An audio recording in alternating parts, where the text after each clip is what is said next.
So I have this distinguished panel that we're going to have a chat about how these generations function, sometimes well, sometimes maybe with some challenges in the workplace. So what are some of the dynamics? How can we all best communicate across the generations to ensure that we have a supportive environment, a transparent environment, an environment that really is welcoming for everybody in every step of the way?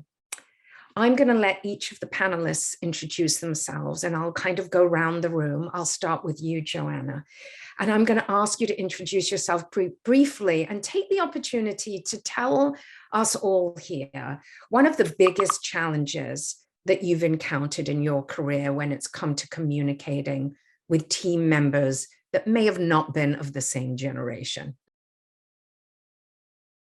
It would help if I took myself off mute. Thank you so much, Georgia. It's a pleasure to be here. My name is Dr. Joanna Massey. I've spent 30 years in communications, running PR departments, mostly in the media industry, corporate communications and publicity, crisis comms, managing brand reputation management, corporate social responsibility. Currently, I am a consultant. I'm also a board director. I sit on public company boards. And I've written a couple of books, and I do corporate speaking. And I'm going to correct you, Georgia. We have 5 generations in the workplace, because the silent generation is still in the workforce. And the silent generation was born between 1928 and 1945. And you need only look at our current president, several of the executives in the entertainment industry, finance, healthcare. There are many people in their late 70s, mid to late 70s, who have not left the workforce and don't intend to. And it's causing quite a logjam.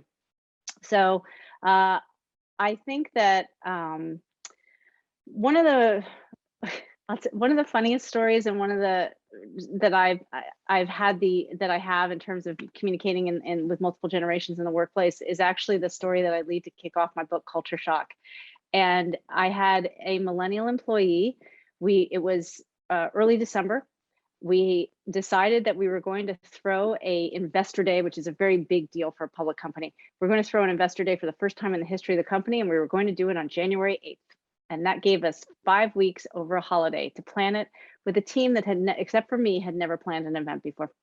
And I pulled my staff into the office. I sat them down. I told them what we were about to do. And one of my millennial employees looked up to me and she said, "But I need me time over the holiday." And I thought, you know, the doctor in my name is a doctor of psychology, and I also have an MBA. So fortunately, I know I occasionally have a pause button. Thank God I had it then in that moment, you know, and I paused because I needed her. And she had a point. And I'm a Gen Xer, and I got to tell you something. I've never asked for me time in my life, and I was jealous.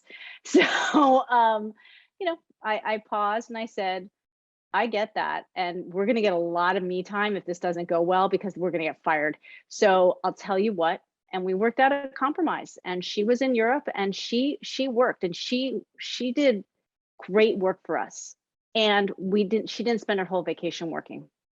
Like, we worked out a good compromise that we were both happy with. That's fantastic. As a fellow Gen Xer, I can empathize with that. We have a lot to learn from the younger generation, that's for sure. I know. I know.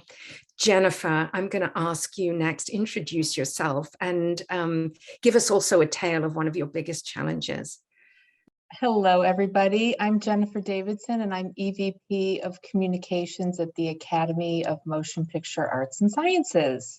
And I have been doing this a long time. And you know, when you get into the how many years, oof, it's pretty incredible.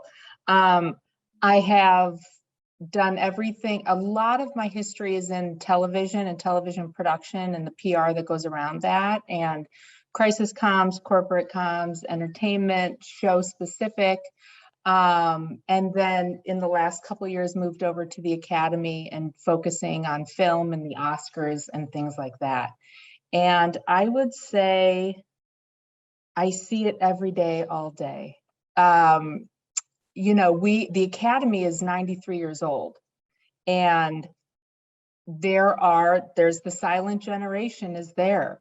And God bless, and I'm so glad, because we have an archive, we have a library, we have history with people who are brilliant and know it. I can call them, and they have it right here.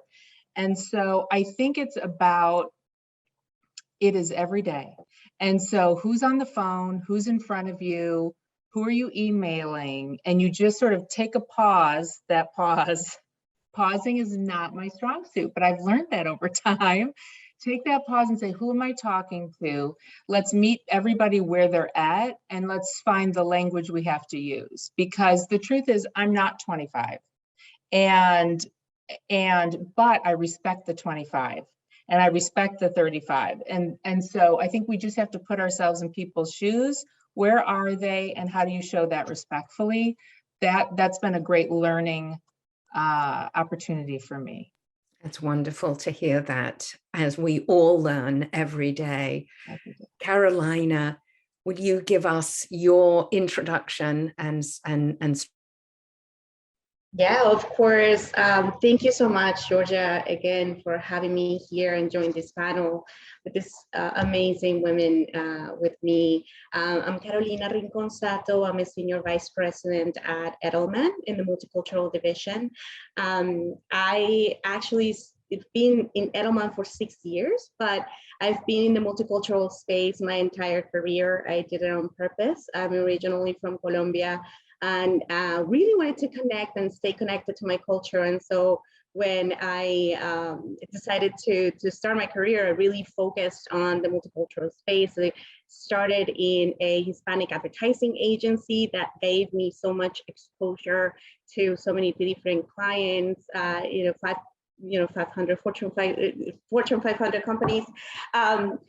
But when I got there, I basically built a family. A lot of the colleagues that I had were similar age, and still a little bit of a diversity, but a lot of us had similar experiences. And as I moved my career and changed into different companies, I realized obviously not only the generational changes, but also diversity and what that brings into teams and overall environments.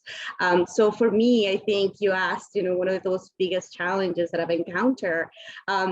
I've had two examples that I would love to share. One is the generational piece, which is, I had when I started managing more junior staff, I got the chance to meet with a Gen Z. And when we talked about was precisely on time management and what work-life balance really meant for both of us, right? For me, work-life balance means you get into the office on time, you focus your entire office time, and you move on. Because in my case, I have a family, and I, wear my mom hat afterwards.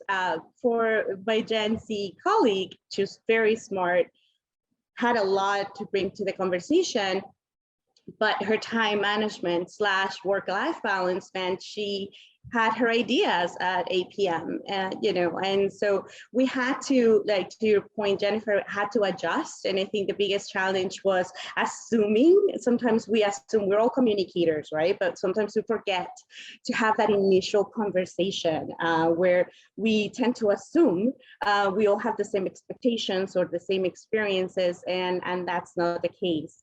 So that's one experience. And another one that I'll say just very quickly was with a teammate. It wasn't a generational change, but it was a challenge when it comes to my diverse background and the fact that I have an accent. I had someone that just didn't get me. Perhaps my accent was too strong.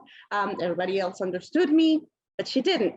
And there were moments where when I had, for example, a client conversation, etc., I had to communicate, and her facial reactions towards me was of not understanding. That made me feel very uncomfortable. And so until I finally addressed it, I was able to then get to that next level and be able to have a stronger communication with her and the team as a whole. But those, I just wanted to share, those are also challenges, right? When we think about generational challenges, we're also thinking about the different experience that we all bring and where we all come from, our different backgrounds that make us who we are.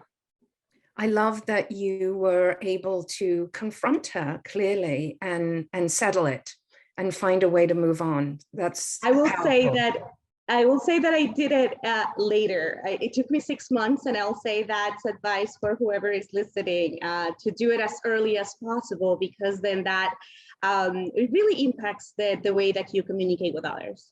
Wonderful. That's great advice. Shadaya, I'd love to hear from you.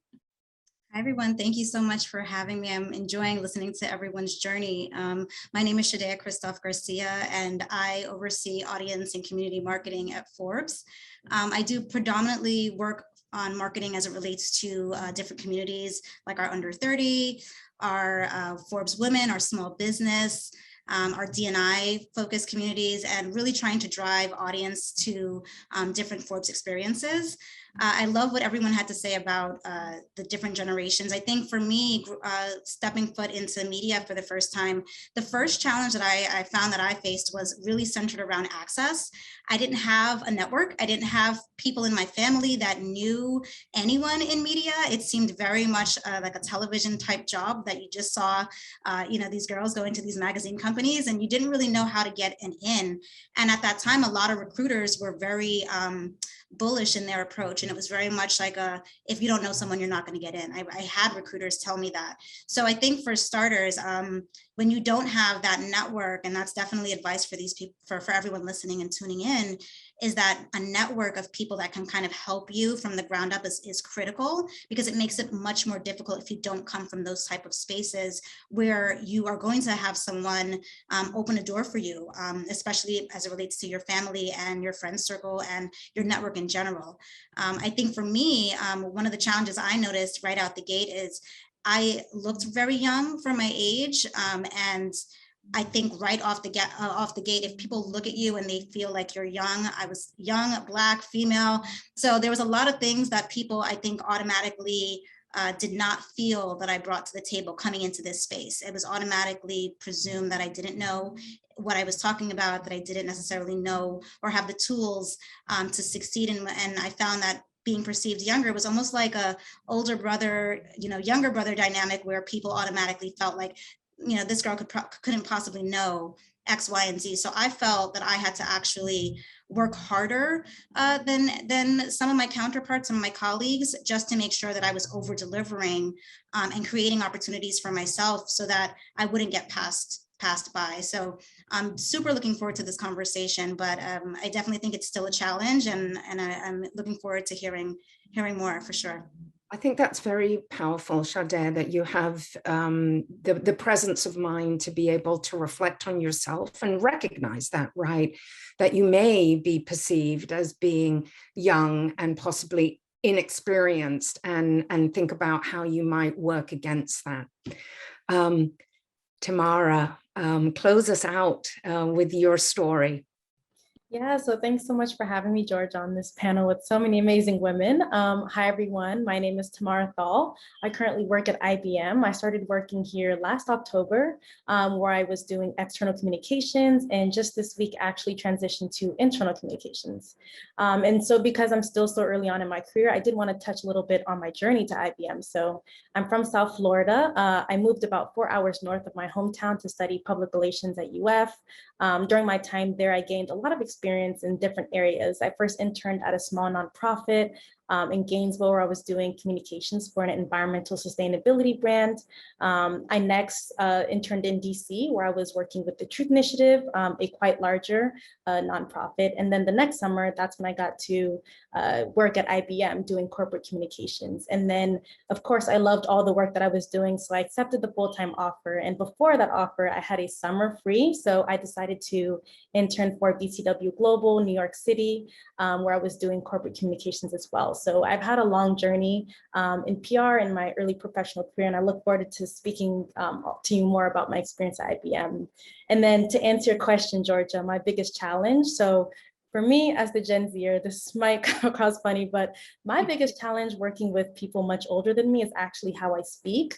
So certain words or phrases that are very prevalent in Gen Z spaces, if I were to say them during a meeting with my older colleagues, I'd probably get a lot of blank faces or stares. So for example, in Gen Z spaces, we'll say things like bet, high key, or I'm dead, or I'm screaming when we find something funny. And also things that we text are also starting to take form in how we speak. So I'll catch myself saying things like LOL out loud if I find something funny, or retweet to like show that I agree with someone.